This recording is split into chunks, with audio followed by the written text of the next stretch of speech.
Now more than ever has the issue of college basketball and football players receiving proper compensation for their play on the field been a hot-button issue. And possibly the best way and most effective way to reach the heart of the issue is to look at the coaches, not the players. Take, for example, University of Alabama football coach Nick Saban.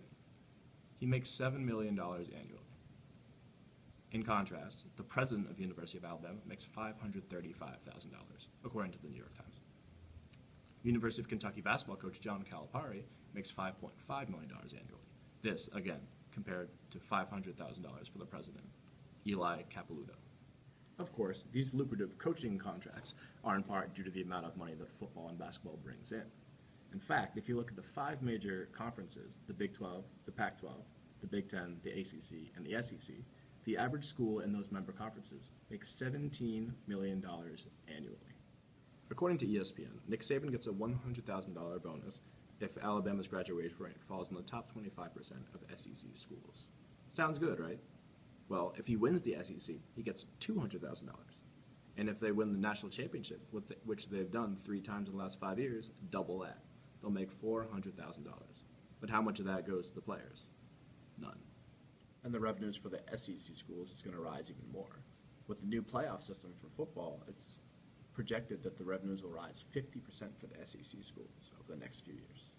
Recently, Northwestern football players, led by quarterback Kane Coulter, won a court case allowing them to unionize and collectively bargain their compensation. Now, it's a little different because Northwestern is a private school and they're allowed to collectively bargain however they want. Public schools are handled on a case-by-case matter. So this label of student athlete is kind of a fallacy in and of itself.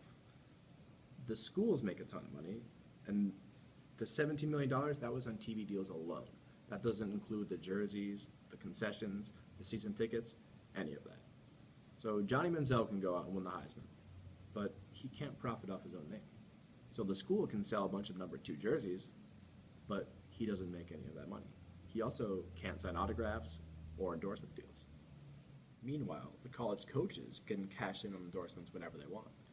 In 2011, it's estimated that Mike Krzyzewski, coach of Duke basketball, made $9.7 million.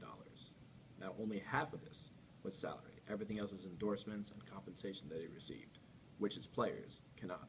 The NCAA always talks about college athletes as amateurs, and they say that the lack of compensation is due to them protecting these players from commercialization. But if they're protecting the players from commercialization, why is it on the rise? Why is there more branding than ever before? There's more bowl games every year. There's more TV deals every year. The NCAA feeds the corporate frenzy, and they, along with the institutions, keep all the money for themselves. If we're going to label a student athlete something, it's about time we label them athlete, employee, entertainer, student. So no, I'm not saying that college basketball and football players should get a salary, per se. What I am saying is that they should be able to profit off their own name.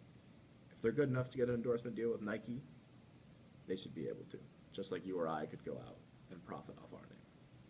As it stands right now, the university owns their signature, and they can go out and make as much money off the athletes as they want.